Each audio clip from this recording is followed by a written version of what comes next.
네, 안녕하세요. 닥터 부자빠입니다. 네, 오늘의 주제 말씀드리겠습니다. 오늘 성남시 2030 재건축 예정 아파트 추천지 10곳을 드리겠습니다.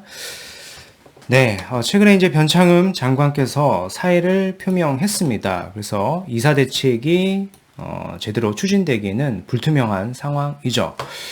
뭐 당연히 이제 이거를 설계하신 분도 사퇴를 하고 이거를 실행하는 주체 또한 지금 투기로 3기 신도시 투기로 연루가 되면서 굉장히 어려운 상황입니다. 그래서 제대로 추진되기는 사실상 어렵지 않을까라고 좀 생각이 되고 뭐 이사 대책뿐만 아니라 이사 공급 대책뿐만 아니라 이 3기 신도시도 좀 굉장히 불투명한 상황으로 좀 보여집니다. 지난 이 이사 공급 대책 같은 경우에는 공급 정책이 아니라 수요 억제 정책이다라고 제가 좀 말씀을 드렸었죠.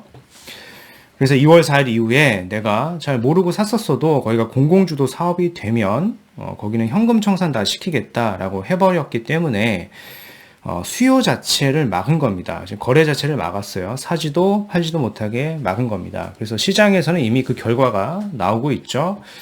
이사 대책의 매수세가 완전히 꺾여 버렸습니다. 이 빌라 같은 경우에는요. 그런 상황 속에서 현금 청산 우려가 없는 이 민간 재개발로 풍선 효과가 좀 많이 나고 있습니다. 특히 뭐 관리처분 인가까지 나서 멸실까지 돼버리면 이 취득세가 4.6%이기 때문에 이런 쪽으로 좀 풍선 효과가 많이 나오고 있고요. 주요 지역에는 이제 매물 자체도 거의 없는 상황입니다. 그래서 2월 빌라 거래량을 보면 1월 대비 완전히 반토막이 났어요. 가격 상승폭도 많이 줄었고요. 당연히 이제 현금 청산 우려 때문에 사지도 팔지도 못하게 만들었기 때문에 그렇습니다. 근데 이제 이 빌라라고 하는 것은 대표적인 서민 주택이죠. 내가 이 아파트를 갈 수 없으신 분들께서 여기를 하나의 발판으로 삼아가지고 이제 거주의 목적으로 살려고 하시는 분들인데 여기를 사지도 팔지도 못하게 만든 상황이 돼버린 겁니다. 뭐 여튼 그래서 문재인 대통령께서 12일 이 변창흠 국토부 장관의 교체를 공식화했고요. 다만 이사 대책이 필요한 입법이 3월에 임시국회에서 마무리된 후에 뭐 사의를 수용하겠다라고 했는데요. 사실상 뭐 이미 사의를 밝힌 상황에서 이사 공급 대책을 제대로 꾸리기는 쉽지 않다라고 생각이 됩니다. 이제 한편 그런 상황 속에서 강남권의 주요 단지들은 지금 재건축에 첫 단추를 계속 끼고 있습니다. 공공재건축은 당연히 참여를 안 한다라고 하죠. 강남권 입지가 좋고 사업성이 좋은 지역이기 때문에 공공재건축은 당연히 안 할 거고요. 이제 여의도나 목동, 압구정, 송파구 일대 안전진단 조합 설립이 계속되고 있습니다.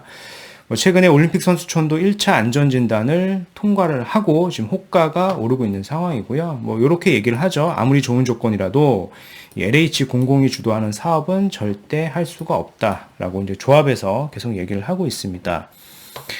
일단 안전진단 1차를 통과한 올림픽 선수 아파트촌 현황을 한번 보겠습니다. 위치는 서울 송파구 방이동 89번지 일대이고요. 건립 규모를 보면 6층에서 24층, 122개동, 5,500세대가 넘는 대규모 단지입니다. 전용 면적을 보더라도 중형에서 대형까지 고루 분포를 하고 있고요.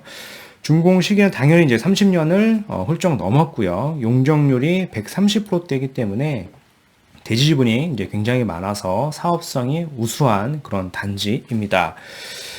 입지를 보면 여기죠. 그래서 뭐 특이한 게 단지 내부에 이제 성내천이 이렇게 흐르고 있습니다. 이제 공원까지 끼고 있기 때문에 거주하기에 너무나도 좋은 지역이고 입지 또한 좋아서 그리고 최근에 이제 안전진단 1차까지 통과했기 때문에 투자성까지도 이제 볼 수 있는 지역이죠. 이제 시세를 보면은 34평 기준이 한 20억 정도 합니다.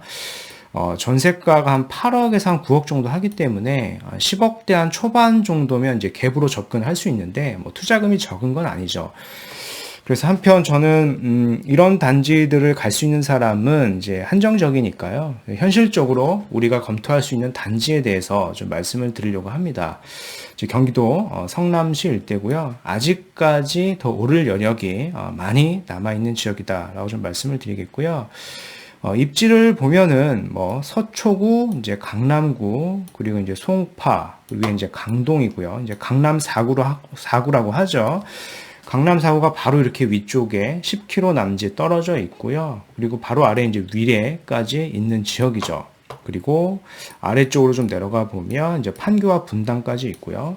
여기가 이제 구성남 일대를 좀 말씀을 드릴 건데요. 입지로 봤을 때 매우 우수한 지역입니다. 강남권하고 바로 인접해 있기 때문에 그렇겠죠. 네, 그래서 여기를 저는 이제 말씀을 드릴 건데요. 네. 일단 성남시 홈페이지를 한번 가보시면 이런 자료가 있어요. 2030 정비 기본 계획이라고 하는 자료가 있고요. 그 재개발도 있고 이제 재건축도 있고 이 정비 사업에 대해 개략적으로 이렇게 설명이 나와 있는 그런 자료가 있습니다. 그래서 이 내용의 아래쪽으로 좀 가보시면 요런 이제 파일들이 이렇게 쭉 있어요. 이 파일 중에서 요 파일을 보시면 됩니다. 요 정비 예정구역 선정이라고 하는 파일을 체크를 하셔가지고 한번 열어보시면 요거죠. PDF를 다운로드 받아보시면 예, 요런 게 나오게 되는데요. 이 정비 예정구역 선정된 내용이 나옵니다. 재개발도 있고 이제 재건축도 있는데 저는 이제 재건축에 대해서 말씀을 드릴 겁니다. 정비 예정구역 재건축 사업 선정 결과를 보시면 됩니다. 그래서 여기를 10개소를 일단 선정을 해놨어요. 이제 확정을 해놓은 건 아니겠고요. 이 10개소를 일단 선정을 해놓고 나중에 안전진단 등이 통과가 되면 여기를 이제 재건축으로 추진하겠다라고 이제 정비 예정구역으로 선정을 해놓은 겁니다. 그래서 요 10개의 단지를 본인 어떤 상황에 맞춰갖고 보시면 좋을 것 같고요. 이제 저는 이제 추천을 드리고 싶은 단지는 이 면적 기준으로 이렇게 보셔서 단지 규모가 이렇게 좀 큰 단지를 좀 보시면 좋다라고 좀 말씀을 드리겠습니다. 아무래도 단지의 규모가 좀 커야 거래량도 좀 일정 수준 돼서 시세가 좀 올라갈 수 있는 여지들이 좀 많이 있기 때문에 그렇고요. 재건축을 했을 때도 상대적인 사업성이 좋기 때문에 그렇습니다. 물론 이제 자금이 없으신 분들은 좀 더 소규모 단지를 보셔도 무방합니다. 그래서 입지를 한번 보면 이 원도심 내 재건축 정비 예정 구역 결정도인데 이 미도 아파트 같은 경우에는 기존에 이미 선정이 된 거고요. 나머지 10개소가 이렇게 위치를 하고 있습니다. 그래서 저는 일정 단지 규모가 좀 있는 1000세대 가까이 되고 1000세대가 넘는 이런 황송마을이나 이 상대원, 이 선경, 이 아파트 좀 말씀을 드리고 싶고요. 일단은 뭐 시세를 한번 보겠습니다. 여기가 황송마을인데요. 황송마을이고 한 990세대 거의 1000세대 가까이 되죠. 그래서 69제곱미터짜리가 시세가 한 5억 정도 형성이 되어 있다라고 하는 부분. 그리고 93년도에 건축이 됐기 때문에 거의 30년이 다 돼 갑니다. 그리고 상대원, 성경 상대원 2차도 보시면 여기로 위치를 하고 있고요. 황송마을하고 바로 이렇게 인근에 있습니다. 시세를 보면은 64제곱미터짜리가 한 5억 정도 비슷하게 4억 후반에서 5억 정도 하는 것을 확인하실 수가 있겠고요. 이제 94년도에 지어졌네요. 그래서 재건축 연한이 거의 다 돼가고 있다라고 하는 부분 좀 참고하시면 될 것 같고요. 그래서 큰 입지로 한번 봤을 때 이 상대원 선경 그리고 황송마을이 여기인데요.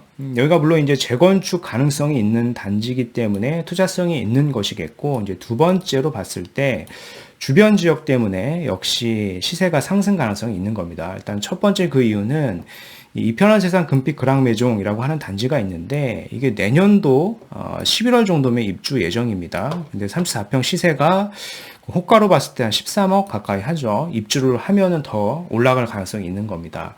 그래서 이런 부분 신축 아파트가 생기면 주변의 구축 아파트로도 이제 긍정적인 시그널을 주게 되고요. 상대원 2구역도 보면 곧 관리처분 인가를 앞두고 있고 그리고 상대원 3구역도 22년도 경이면 역시 구역 지정을 앞두고 있기 때문에요. 이런 단지들, 이런 재개발 구역들로 인해서 여전히 이주 수요도 발생을 할 거고요. 그래서 이런 단지들도 재건축 가능성과 더불어서 역시 시세 상승을 주는 그런 긍정적인 효과를 줄 수 있다라고 좀 말씀을 드려보겠습니다. 오늘 내용을 좀 요약을 해볼게요. 성남 2030 재건축 예정 아파트라는 주제 추천지 10곳을 좀 드려봤고요. 이 변창흠 장관께서 사퇴 의사를 밝혔고 LH 직원 투기로 이 이사 대책 3기 신도시 공급에는 차질이 당연히 생길 수밖에 없다라고 좀 생각이 되고요. 한편 이 강남권이라고 할 수 있는 뭐 여의도, 목동, 압구정, 강남, 송파 등 주요 재건축 단지들은 이 사업성이 나오는 곳들이기 때문에 공공 재건축은 전혀 관심이 없고 일반 재건축으로 진행 중에 있습니다. 게다가 최근에 실거주 2년 요건 등 오히려 재건축 규제가 이 압구정을 시작으로 재건축 대상 아파트 시세 상승을 지금 부추기고 있는 상황이고요. 물론 이런 단지들이 자금이 많으신 분들은 뭐 들어가시면 되겠지만 자금이 없으신 분들은 아직까지도 상승 여력이 많이 있는 이 성남 2030 재건축 예정지를 한번 보셔도 좋다라고 좀 말씀을 드리겠고요. 그 중에서는 단지 규모가 있는 이 황송 상대원 성경을 좀 저는 추천을 드리겠습니다. 다 이제 늦어도 한 6월 전까지는 한번 결정을 하시는 게 좋을 것 같아요. 6월 이후에는 아마 시세가 더 올라갈 가능성이 높다라고 개인적으로 생각이 됩니다. 추가적으로 궁금하신 내용은 제 카페나 이메일을 보내주시면 제가 확인하는 대로 좀 답변을 드리겠고요. 네, 그래서 오늘 준비한 영상은 여기까지고 제 영상이 도움이 되셨으면 구독하기, 좋아요 한번 부탁드리겠습니다. 이상 닥터 부자아빠였습니다. 감사합니다.